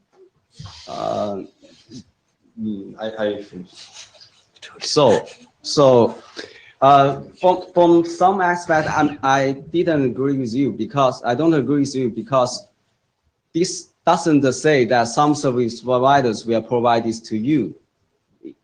Actually, it says that you can serve the as I said, I mean, this actually the policy I defined here actually allows you for full internet access. That's for the global internet for all, because for those guys, for those big guys, you can just serve the full internet instead of just the service provider domain. Probably you missed that in my talk. What I'm saying that this allows you a full internet access and free of charge. Why is? I don't get it because because from what you explained, I understood that to have access to the network, you have to log in through Amazon, Facebook, or another big player that. Yeah, so that's for the authentication part. There should be some authentication for the WPA network, right? But after the authentication, it can, and this scheme can be used that if the guys can just provide you full internet access, not just to the service provider's domain. That's what I emphasized at least three times. But what I'm saying, you are by default and by design, you are excluding everyone is not using Amazon, eBay, or another service like that cannot pay. No, that's just an example. I mean, for those good guys who want to provide free service for their customers, that's welcome, right? I mean, you don't restrict your mind to just these big guys. Okay, just an example. Yes, but so for example, if you are a good guy, I believe, right? If you are one day you are want to free serve for everybody in the world. I mean, you can use this architecture. Yeah, I'm sure. So if I understand what you're saying, you're suggesting that essentially a service provider could get, could offer free access because it's subsidized by whatever commercial concerns. Is that the gist of how? I mean, the architecture itself is neutral for this kind of things, this kind of business things. But it generally allows you to provide a full internet for the people you want to support. Well, there's no such thing as a free lunch. So somebody's got to pay for the infrastructure. I'm just trying to understand who's paying for it and how and why. I mean, yeah, always there's no free lunch, but there's a good trade-off for all the people in the world. I think this is a good one. One of them. Jeff Osborne. I'm having a harder and harder time finding a slice of this to defend than when I got up. The use of the term free and surf is probably not helping because most of us, sometime over the last few decades found this internet thing and got onto it by some method that didn't change our diets. It didn't cost that much and we were able to get to everything. This is applicable to some stuff I'm doing in Guatemala and in Ghana where farmers who have $3 communication devices and a budget of $1 a month to communicate with them would love to figure out a better way to get weather services and crop prices in advance of a yield. And we're exactly trying to figure this stuff out, where I have a budget of like annually 25 cents per farmer. And this is really interesting to see if you could figure out a way to have that manufacturer have 10,000 farmers in sub-Saharan Africa somewhere use a dedicated link to do a thing. The mistake is calling it the internet or free or surfing. And that's where the marketing part of this is just kind of falling apart. It's an interesting idea, though, in those edges of where the internet doesn't exist yet and smartphones don't exist yet and all of that doesn't exist yet. And we're trying to take the edges of it into the cheapest devices possible to the most people possible. It's a more interesting angle.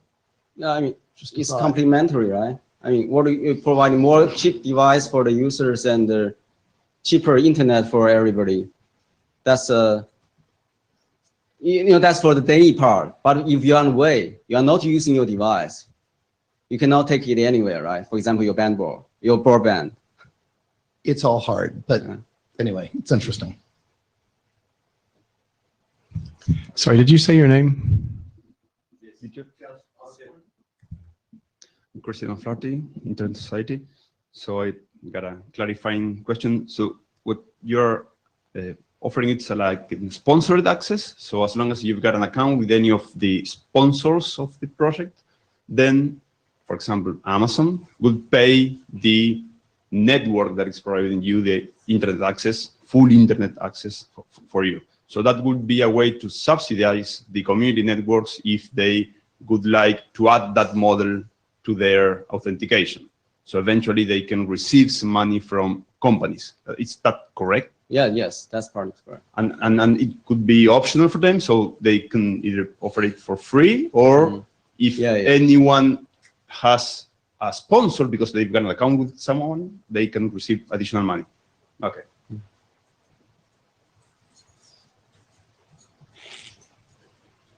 Hi, my name is Al. About the critics, I think it's maybe I miss my time here in IETF meeting. So my question is for the organization, because I think there's another project in another rooms that didn't get these critics. So I want to ask if about the criteria to have a meeting for the global access to the internet for all. I'm sorry, I didn't understand your question. The criteria to hold a meeting or to present here, or what? The criteria to present here in the global access for internet for all. The bar is very low, and I send an email to the mailing list and I say, does anybody want to present? And people email me and say, yeah, sure. Yeah, so for the organization, it's okay, this kind of presentations here. I understand. Okay. Well, I think that the presenter has had some useful feedback. I hope you found it useful. And we've learned a lot. So, I mean, as chairs, we've learned that maybe we should pay more attention to the things that people want to present before we accept them. I don't think this is complete. I don't think this presentation was completely out of scope for this working group. I didn't say that. I just asked. No, but there seems to be something behind your question, so maybe you could say that. Sorry, my first time. I just asked. That's okay. Yeah, sure. Okay, who's up next? Roger?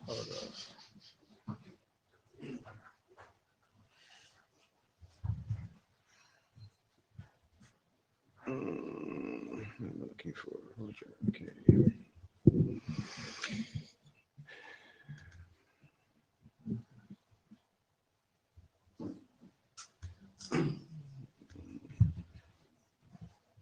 Okay, so can you hear me? No? Higher? Okay. Now? Okay.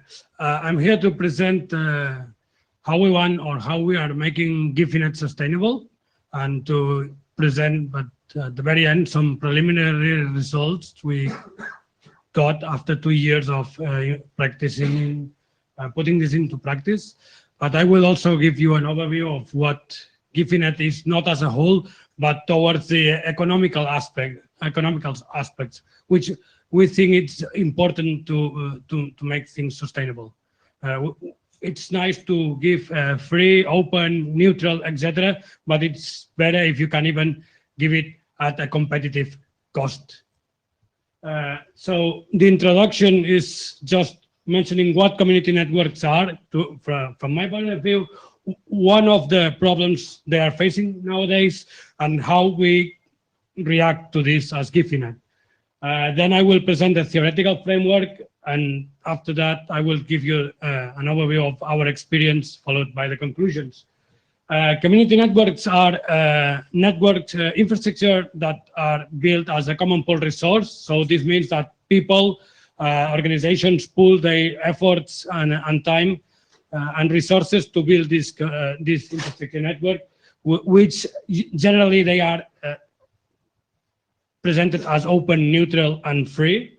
There are many examples. Here in Berlin, we have Freifunk, which has been a reference for many of us. We have Funkfeuer in Austria, Linux, with some people here in the audience, and many others. What is the problem? Or from our point of view, that many of these networks are built by volunteers using non-refundable resources, and that's it. They rely on this sort of input. So if this is gone, then the infrastructure is put at risk. What the Gifinet response to this? It happened little somehow we wanted, it was intended, but also by practice.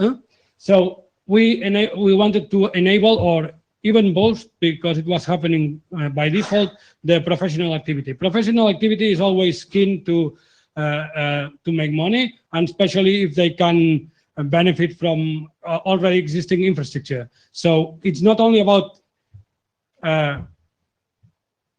pushing the people to make professional activity, but also to put the means to make sure that this doesn't put at risk the infrastructure, which means basically to develop the methodologies to ensure some reinvestment to keep the infrastructure working.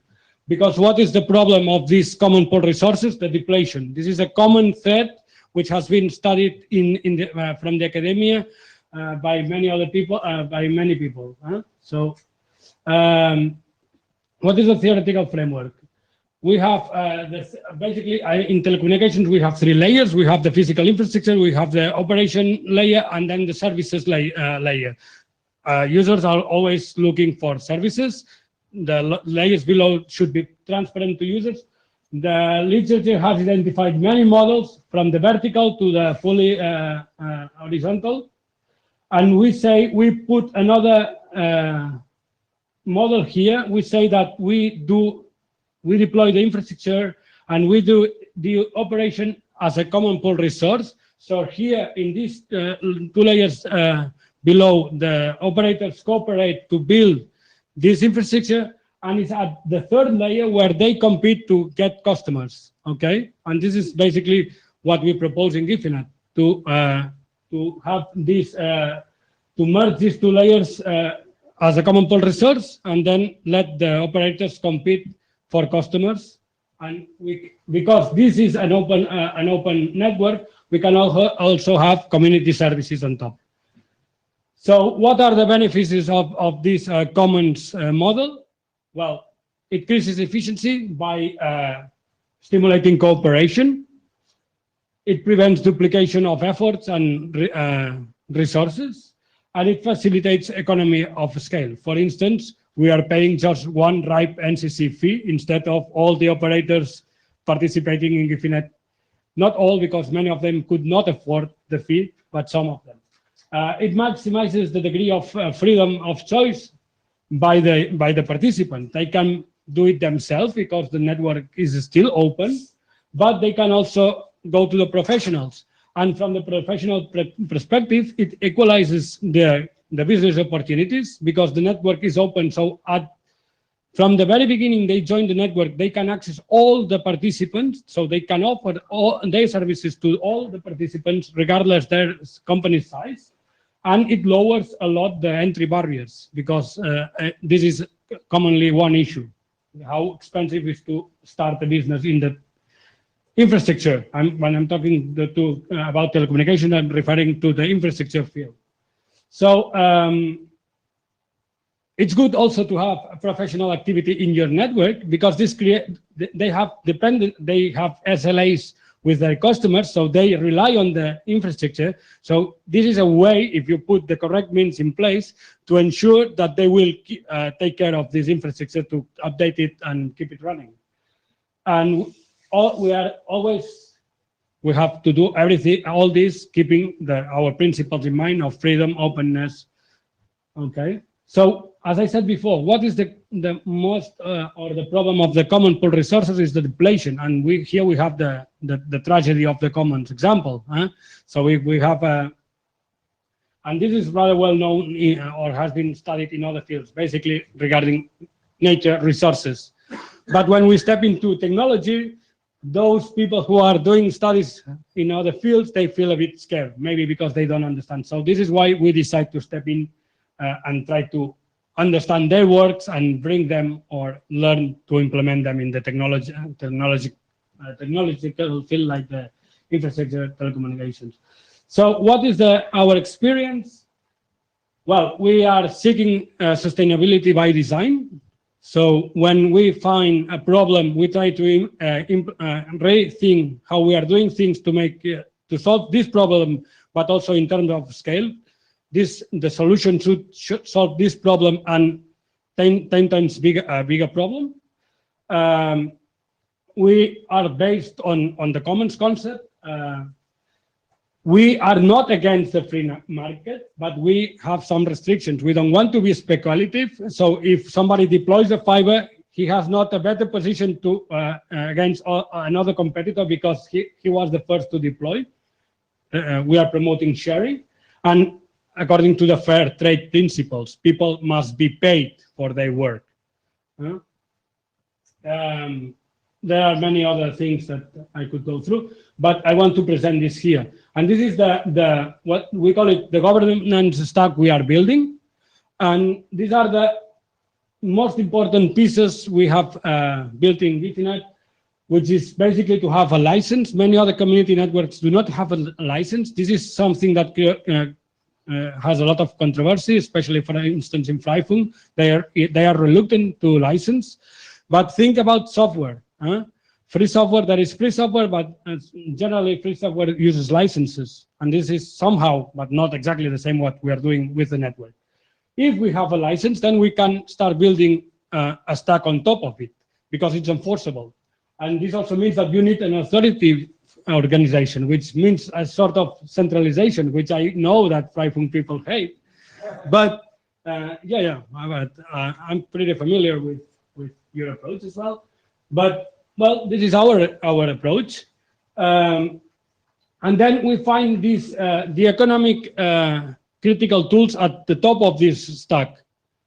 So for those who are making economic activity, they must sign an agreement. In this case, they sign an agreement with the GIFINET Foundation, and then, which is this authoritative organization. And then this means that it's a peer agreement. So everybody who signed an agreement with the foundation means that has signed agrees to cooperate with the rest. Okay. So who are the participants here? And this is by roles, because there are tasks that can be by only one of each of them. We have the volunteers, and there are specific tasks that can only be done by volunteers. They cannot be privatized, like the governance. And in this sense, the GIFINET Foundation is an NGO, and those who are working or are in the board cannot have conflict of interest in the telecommunication sector. Then we have the governments. Yes, they are in charge of regulating the public spaces, and for doing telecommunications, you must occupy public spaces. So at very least, they have the obligation to participate in this sense. Of course, better collaboration is always welcome. They, for instance, self-satisfy their needs through community network. And then we have the third the third party, the third player here, which are let's call them professionals in a broader sense, because we have associations, we have co-ops, and we have pure enterprises. Okay. So this is again the tasks, the roles, and the relationships. We have the common pool resource here. Volunteers participate, professionals participate, public administrations participate, they interact with each other, and then we have the customers of the professionals. These are people, who they are keen to community networks, but their first priority is to get telecommunication services. So they are okay, they go through the professionals, they participate of the open infrastructure, the commons infrastructure, but through the professionals. But they always have the opportunity to become a more active and then participate in the governance and stuff. This is something that does not happen in a traditional telco.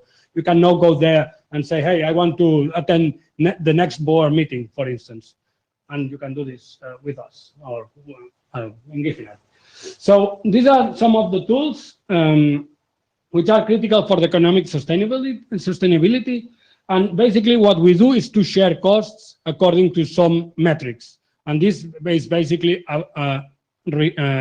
based on the consumption of the resource, which is in this case measured in terms of bandwidth of the internet at the internet connection point, but could be any other. Okay. Here is just a very simplified example of what we are doing. To be able to do this, you have to have a lot of tools in place, because at the moment, for instance, there are 25 ISPs participating. So this means that they have to declare the expenses they have. On the one hand, on the other, we must be able to measure the consumption of the resources, and by periodically we make settlements, which obviously they must account for zero in total, because only what we are doing is for those who contributed less than they consume, they have to bring the difference. And on the other hand, those who have contributed more and consumed less, they receive it back. That's it. That's what we are doing. It's a simple balance. It's done in parallel in many points of presence, but this is what we are doing. And then we have this 5% here, which is the administrative cost, which is to pay salaries, for instance, mine, because this is a service given to the network. So, and this is paid by the ISPs. Once again, volunteers do not participate in this if they do not want. But professionals, those who are making a professional activity, it's mandatory for them to go through this system. This is done in what we call the compensation tables. So these are basically periodically meetings. When we start in a zone to implement this, we meet every month. Then it's up to this table, and the foundation is always there to orchestrate the meetings. Then it's up to the participants to decide when they want to make the settlements. If it's a very active zone, maybe they want to do it every month. In a less active zone, or they can decide to do it in a longer term. Doesn't matter. It's up to them. Huh? Who participate there? Those who have signed the contracts to make professional activity, or have made investments and they want to track the investments.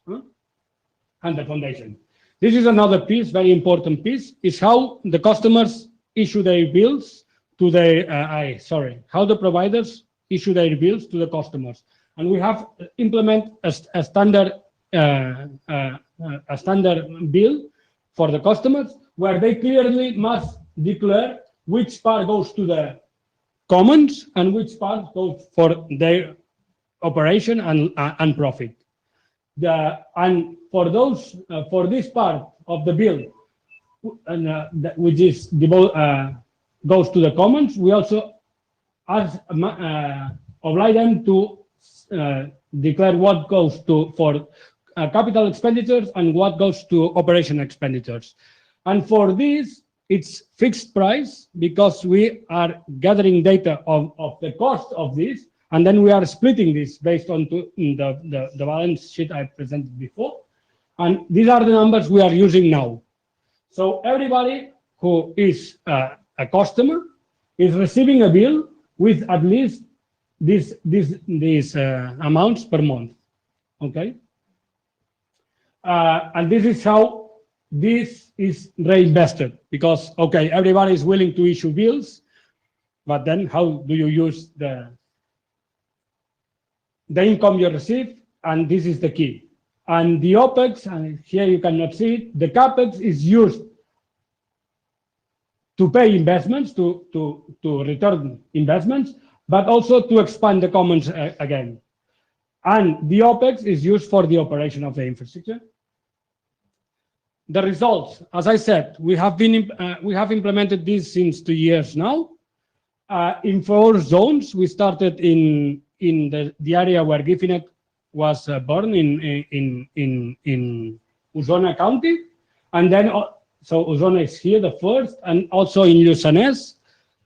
The quantitative results let us get very valuable information, like how much is spent per node in maintenance per month, for instance. So, and this, there are, I skipped this, but there are more than 10,000 nodes involved in these 2 areas. So this is rather relevant. The data set is rather big, but also very useful qualitative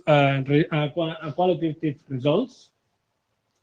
This system has been proved to be very effective to settle disputes. These endless flame wars that I pay this but you don't pay that and stuff. This is a pretty explicit way people declare their investments. We monitor their usage, and by the end of the settlement period, you say, hey, here are the balances. This guy contributed more than this other. This must be compensated, full stop. And just the conclusions, because I guess I'm going out of time. So far, we have implemented the solution to ensure or to prove that we can be sustainable and scalable. We are sure that this model has the concept, maybe the tools must be tweaked a bit, but the concept can be implemented in many other places. And within Gifinet, we are, and especially from the foundation, we are putting a lot of effort in implementing this to the rest of the Gifinet network.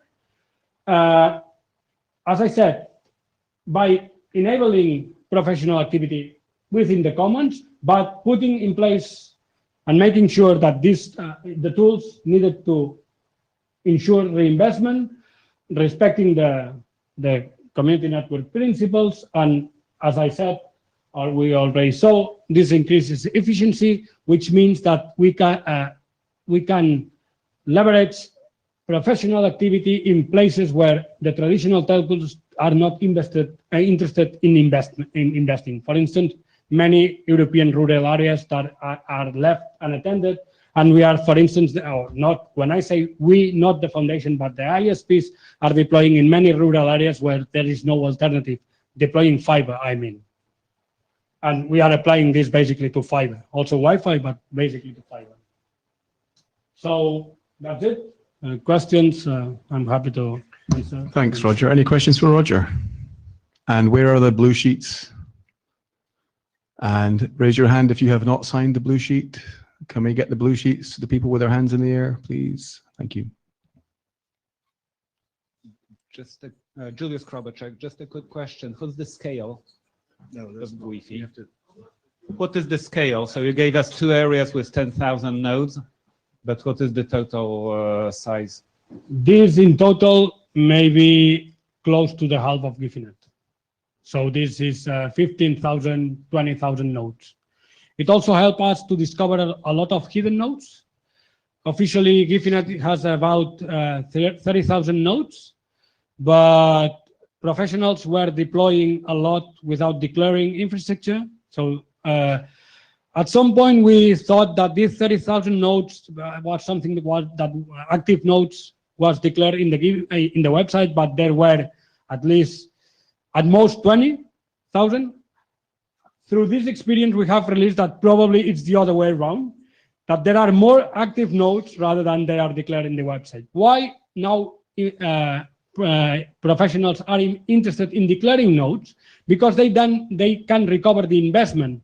So by publishing them, it's the first step. Then they declare this. Then we, as a system, as a whole, we recognize that there has been an investment. So we are willing to put this into the compensation system. Otherwise, if I declare the nodes and he doesn't, when we come to the period settlement, I have a lot to declare. He has nothing. He has to pay me a lot. So you're basically aligning your incentives with the incentives of the operator. Obviously. It's yeah.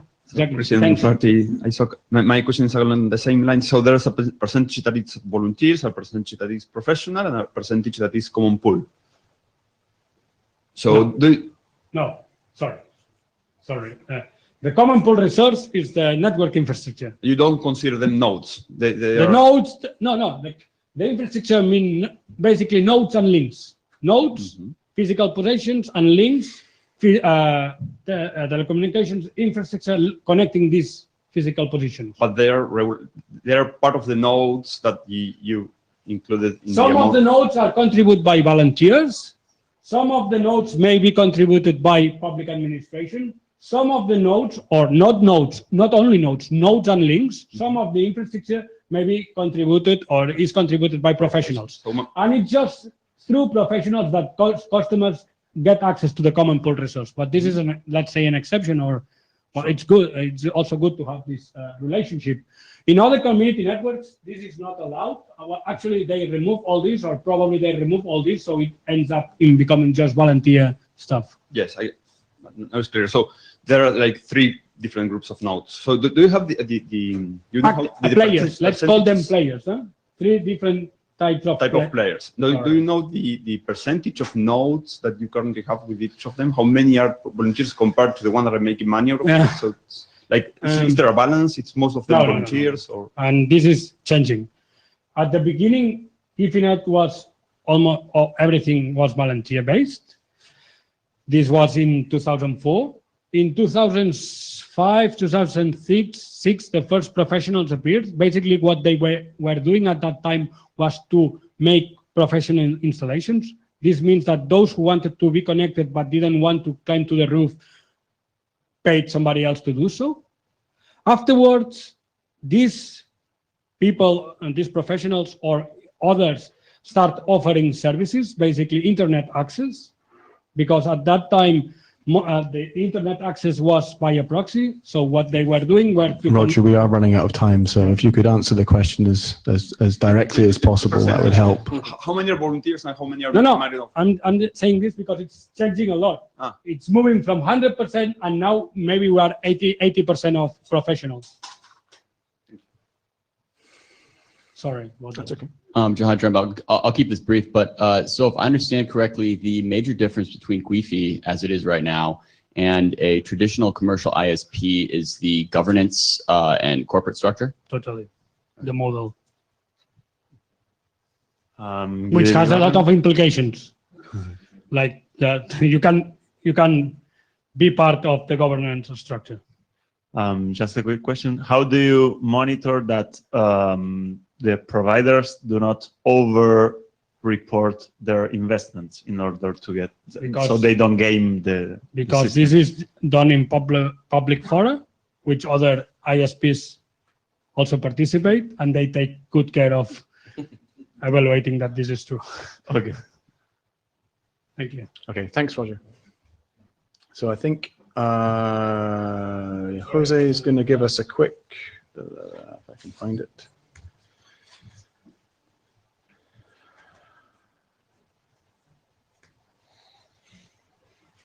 Quick lightning talk. Oh, what am I doing?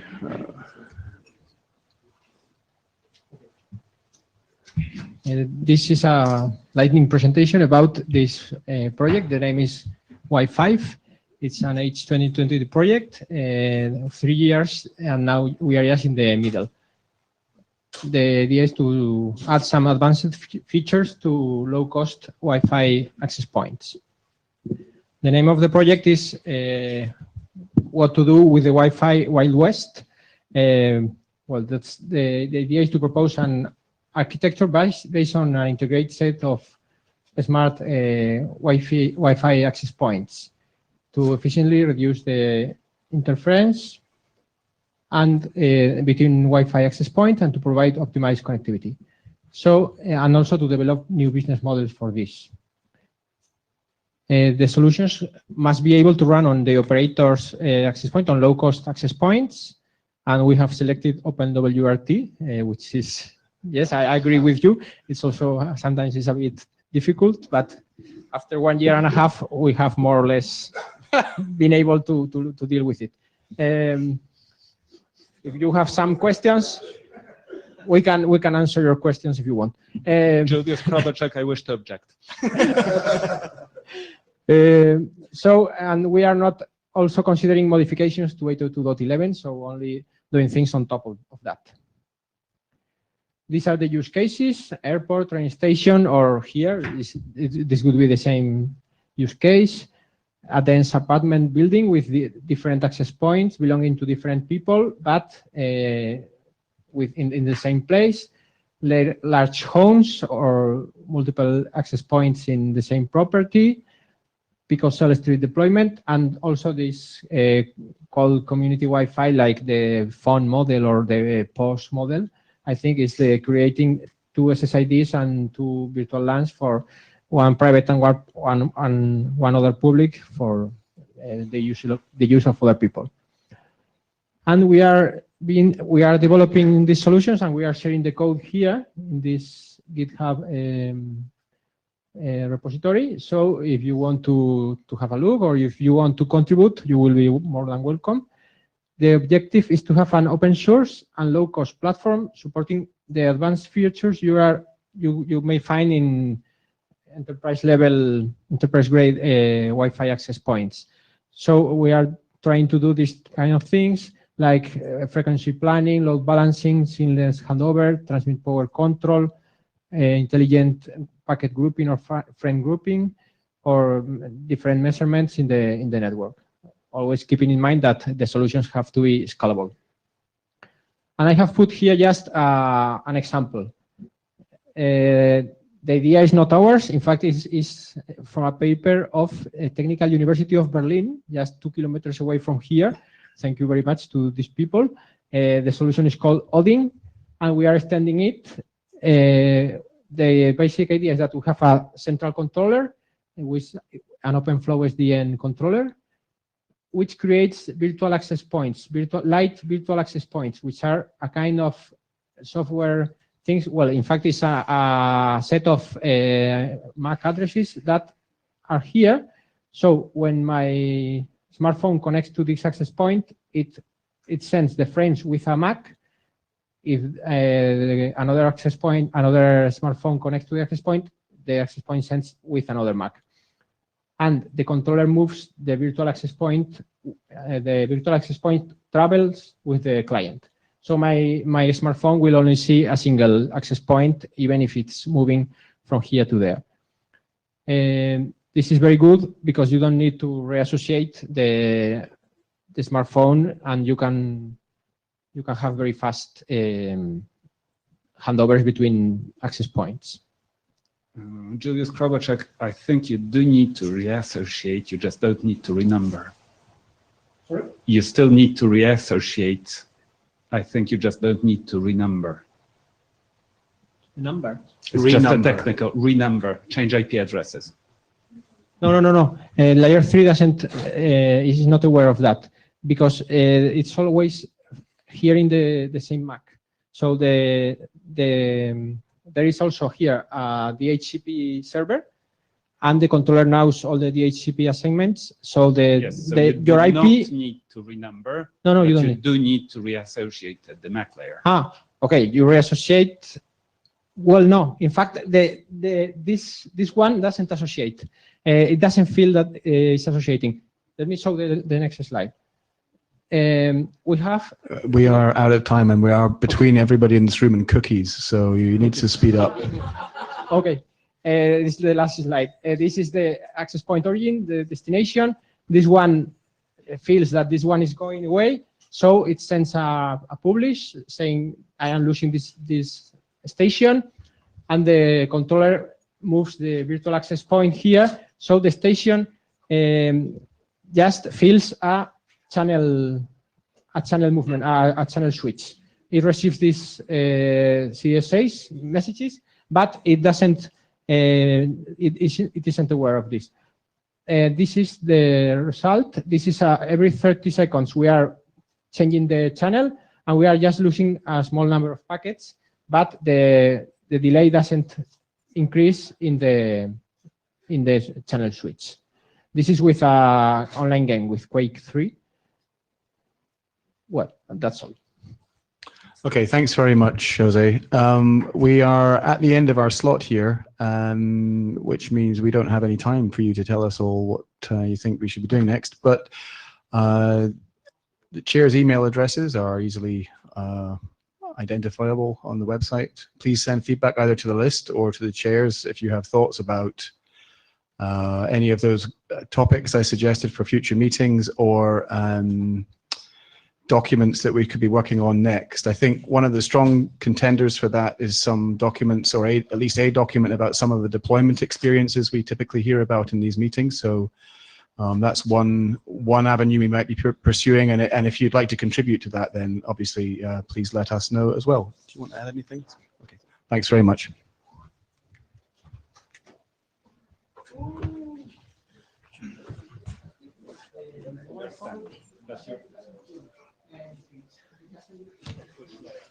Yeah, let's switch there.